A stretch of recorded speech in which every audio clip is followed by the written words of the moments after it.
নির্বাচিত প্রতিনিধিদের কাছে ক্ষমতা হস্তান্তর করতে প্রস্তুত বর্তমান অন্তর্বর্তীকালীন সরকার, একথা জানিয়েছেন প্রধান উপদেষ্টা ডক্টর মোহাম্মদ ইউনূস। দর্শক, এই নিয়ে শুনব সাধারণ মানুষের মতামত। আপনাদের সঙ্গে আছি আমি স্বপন আহমেদ।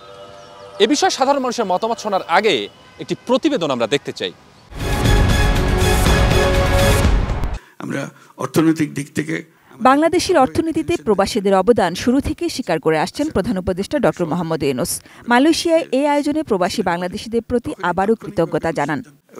প্রবাসীদের এই রেমিটেন্সের অর্থ দিয়ে বাংলাদেশ উঠে দাঁড়ালো। প্রবাসীদের নানা দুঃখ কষ্ট অভিযোগের প্রতি গুরুত্ব দিয়ে বিভিন্ন ক্ষেত্রে জটিলতা কমানোর চেষ্টা করা হচ্ছে, আশ্বস্ত করেন তিনি। আনোয়ার ইব্রাহিমের দাওয়াতে আমরা এসেছি, আমাদের ক্যাবিনেটের প্রায় অর্ধেক নিয়ে এসেছি একসঙ্গে, যাতে করে প্রত্যেকের যেন বিষয়গুলো পরিষ্কার হয়ে যায়। খুব মনোযোগ দিয়ে উনি শুনেছেন এবং আশ্বাস দিয়েছেন যে এগুলো সমস্ত কিছুই পরিষ্কার করে দেবেন। এরই মধ্যে ভোটের সময় জানিয়ে নির্বাচিত সরকারের হাতে ক্ষমতা ছেড়ে দিতে প্রস্তুত হয়ে আছেন, জানান প্রধান উপদেষ্টা। প্রবাসীদের ভোটাধিকার নিশ্চিতে তার সরকারের চেষ্টার কথাও জানান। আমি নির্বাচন ঘোষণা করেছি, ফেব্রুয়ারি মাসে নির্বাচন হবে এবং তার মধ্যে একটা উল্লেখযোগ্য বিষয় হলো, এবং সঙ্গে সঙ্গে আমার উল্লেখ করে দিয়েছি, প্রবাসীদের জন্য এবার ভোটাধিকার দিতে হবে। যতক্ষণ পর্যন্ত বাংলাদেশের নাগরিক আপনি ভোট দিতে পারবেন, কাজেই সেটার ব্যবস্থা হয়েছে। আমরা এখন নির্বাচনের দিকে রওনা হয়েছি। ফেব্রুয়ারি পর্যন্ত গেলে আমরা আশা করি সুন্দর একটা নির্বাচনের মাধ্যমে ক্ষমতা নির্বাচিত প্রতিনিধিদের কাছে সমর্পণ করতে পারবো। মালয়েশিয়া দূতাবাসে জনবল বাড়ানো, বাংলাদেশি শিক্ষার্থীদের গ্রাজুয়েট প্লাস ভিসা, যারা অনিয়মিত হয়ে আছেন তাদের নিয়মিতকরণ করা, বাণিজ্য শিল্প ক্ষেত্রে সহযোগিতার বিষয়ে মালয়েশিয়ার কর্তৃপক্ষের সঙ্গে আলোচনার বিষয়েও জানানো হয় এই সভায়। আমরা সার্বিকভাবে বাংলাদেশের পরিস্থিতি আপনাদের দোয়ায় অনেক স্বস্তির জায়গাতে এসেছি আমরা। এর আগে বাংলাদেশ ও মালয়েশিয়ার মধ্যে বাণিজ্য এবং বিনিয়োগের সুযোগ বিষয়ে একটি ফোরামে অংশ নেন ডক্টর মোহাম্মদ ইউনূস। বাংলাদেশে বিনিয়োগ এবং বিশ্বব্যাপী বাংলাদেশের তরুণদের কাজের সুযোগ করে দিতে কোম্পানিগুলোকে আহ্বান জানান প্রধান উপদেষ্টা। Bangladesh is trying to be business friendly in every single way. Lot of creative young people in Bangladesh. Again, they are finding out their own ways. They are not supposed to be exploring companies in USA and sitting at home in the rural area. We're inviting you of this excitement. What can be done? Many young people are all over the world. They always have a hunger to go back to Bangladesh, to do something for Bangladesh. The moment you start your business, if you're looking for people, there are people inside the country, plenty of them. এদিন তার সঙ্গে হোটেলে দেখা করেন মালয়েশিয়ার Axiata গ্রুপের প্রতিনিধিরা। তাদেরকে বাংলাদেশে 5G পরিষেবা চালু ও ডেটা সেন্টারগুলোতে বিনিয়োগের আহ্বান জানান ডক্টর মোহাম্মদ ইউনূস। সাজিদা সুইটি, এটিএন নিউজ। দর্শক, এতক্ষণ প্রতিবেদন দেখলাম, এবারে জানবো এ বিষয়ে কি ভাবছে সাধারণ মানুষ। নির্বাচিত সরকার থাকলে আসলে জনগণের প্রতিনিধিই থাকে। একটা স্বাধীন দেশের একটা নির্বাচিত সরকার থাকবে, জনগণের প্রতিনিধি সরকার থাকবে। অনির্বাচিত সরকার বা ইন্টারিম গভর্নমেন্ট কিছুদিনের জন্য থাকতে পারে, একটা সময়ের জন্য থাকতে পারে, দেশের ভালোর জন্য একটা প্রতিনিধি নির্বাচন করার জন্য থাকতে পারে, কিন্তু তারা দীর্ঘদিন ধরে থাকা এটা আসলে ঠিক না। এই জন্যে আমি মনে করি একটা নির্বাচিত সরকারের আসা উচিত।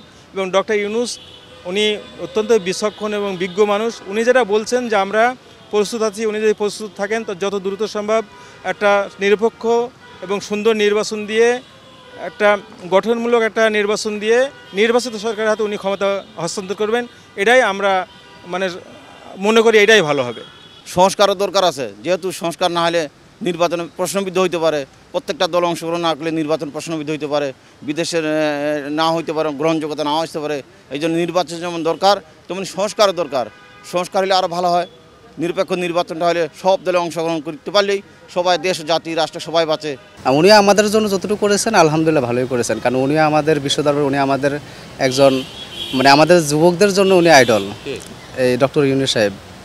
যে উনি যতটুকু করেছেন আমাদের বিশ্ব দরবারে, ওনার পরিচিতি আছে। তারপরে আমাদের যে তরুণ উদ্যোক্তা আছে, তরুণ উদ্যোক্তাদের নিয়েও উনি অনেক কিছু করেছেন। আর ওনাদের মাধ্যমে আমরা বিশ্ব দরবারে অনেক জায়গার মধ্যে পরিচিত হয়েছি। এটিএন নিউজের নিয়মিত আয়োজন আমাদের কথায় ময়মনসিংহ থেকে স্বাগত জানাচ্ছি আমি আসাদুজ্জামান সুমন। আমাদের আজকের আয়োজন, অন্তর্বর্তী সরকারের প্রধান উপদেষ্টা ডক্টর মোহাম্মদ ইউনূস বলেছেন নির্বাচিত জনপ্রতিনিধির কাছে ক্ষমতা হস্তান্তরের জন্য প্রস্তুত রয়েছেন অন্তর্বর্তীকালীন সরকার। এ বিষয়ে ময়মনসিংহবাসী কি বলছে চলুন জেনে আসি। অবাধ, নিরপেক্ষ, সুষ্ঠু নির্বাচনের কোনো বিকল্প নেই। আমরা ধন্যবাদ জানাই ডক্টর মোহাম্মদ ইউনূস সাহেবকে, যদি এর বাস্তবায়ন আমরা দেখতে চাই। আপনারা জানেন এনসিপি পাটোয়ারি উনি যে গতকাল একটি বক্তব্য দিয়েছেন, আমরা এই বক্তব্যের সাথে একমত নয়। গণতান্ত্রিক দেশে নির্বাচন হবে, এটাই স্বাভাবিক, এটাই জনগণ মেনে নেবে। আপনারা জানেন বিগত 2-3টি নির্বাচন হয়েছে, যেটা সরকার জনগণের মাঝে গ্রহণযোগ্যতা ছিল না। তাই সাধারণ মানুষ চাই যে একটি অবাধ, সুষ্ঠু, নিরপেক্ষ নির্বাচনের মাধ্যমে অন্তর্বর্তীকালীন সরকার ক্ষমতা হস্তান্তর করুক। দীর্ঘ 18 বছর বাংলাদেশের মধ্যে আপনার একটি অবাধ সুষ্ঠু নির্বাচন হয় নাই, এবং আশা করি বাংলার জনগণও চাচ্ছে যে একটি সঠিক সময়ের মধ্যে, ফেব্রুয়ারির মধ্যে যদি একটি অবাধ সুষ্ঠু নির্বাচন হয়, তাহলে দেশের আইন শৃঙ্খলা পরিস্থিতির জন্য ভালো হবে, এবং সকল শিল্প কারখানা বলেন, মানে সকল সেক্টরেই বলেন, বাংলাদেশের মধ্যে একটা যে আতঙ্ক বিরাজ করতেছে, এটা স্বাভাবিক ফিরে আসবে। দেশে একটি গণতান্ত্রিক সরকার প্রতিষ্ঠিত হোক, যে নির্বাচিত হবে তার হাতে ক্ষমতা হস্তান্তর করবে। আর ওই যে বিভিন্ন ছোট ছোট দল আছে, এরা হয়তো নির্বাচন বাঁচানোর জন্য একটা পায়তারা করছে, সেটা ফলপ্রসূ হবে না ডক্টর মোহাম্মদ ইউনূসের কাছে, আমরা মনে করি। আমাদের কথার আজকে পর্বে দেশের সর্বত্র জেলা পঞ্চগড় থেকে আপনাদের সাথে আছি আমি সিদ্ধার্থ কর্মকার। নির্বাচিত সরকারের হাতে ক্ষমতা হস্তান্তর করতে প্রস্তুত অন্তর্বর্তীকালীন সরকার, বলেছেন প্রধান উপদেষ্টা। এ নিয়ে কি ভাবছেন পঞ্চগড়ের সাধারণ মানুষ, জেনে নেব তাদের কাছ থেকেই। সন্ত্রাস মুক্ত একটি দেশ ওনাদেরকে আগে তৈরি করা দরকার ছিল, না হলে উনি সঠিক নির্বাচন দিতে পারবে বলে আমার মনে হয় না। আমাদের দেশের সন্ত্রাস মুক্ত দেশ এবং সঠিক গণতান্ত্রিক চর্চার একটি ব্যবস্থা ওনাকে করতে হবে। এবং আমরা বাংলাদেশের মানুষ দীর্ঘদিন আমরা আমাদের এই ফ্যাসিবাদ সরকার গণতন্ত্রকে হত্যা করেছে গলা টিপে। আমরা চাই আমরা এমন কোনো সরকার মাস্তানি করে, সন্ত্রাসী করে দেশে আসে, আর কোনো ফ্যাসিবাদের জন্ম যেন বাংলাদেশে না হয়। নির্বাচন যে দিতে চেয়েছে, এখনও তো সংস্কার হয়নি, দেশ তো এখনও সংস্কার হয়নি। দেশ সংস্কার না হওয়া পর্যন্ত নির্বাচন সে কীভাবে দিতে পারে? আমরা চাই আগে বাংলাদেশ সংস্কার হোক। শহীদ পরিবার এখনও কাঁদতেছে, তাদেরকে দেখার কেউ নেই। তাদের ক্ষতিপূরণ তো দূরের কথা, যারা পঙ্গু হয়ে আছে তাদের এখনও হাত নাই, পা নাই, সেভাবে চিকিৎসাহীন অবস্থায় আছে। নির্বাচনটা আমার মনে হয় যে বাংলাদেশে শুরু থেকে 54 বছর যেভাবে আসতেছে গতানুগতিকভাবে ওইভাবেই চলে আসবে। এটার কোনো ফায়দা হবে না, সংস্কার হবে না। এই নির্বাচন হলে কোনো সংস্কারই হবে, কারণ যেই অবস্থাটা আছে ওই অবস্থাটা থাকে যাবে। কাজে আমার মনে হয় যে এই ইলেকশনের মানে যুক্তিযুক্ত সময় এখনো হয়নি। দীর্ঘ 17 বছর যেভাবে ভোট হয়েছে, আমরা চাই না এমন ভোট সামনে হোক।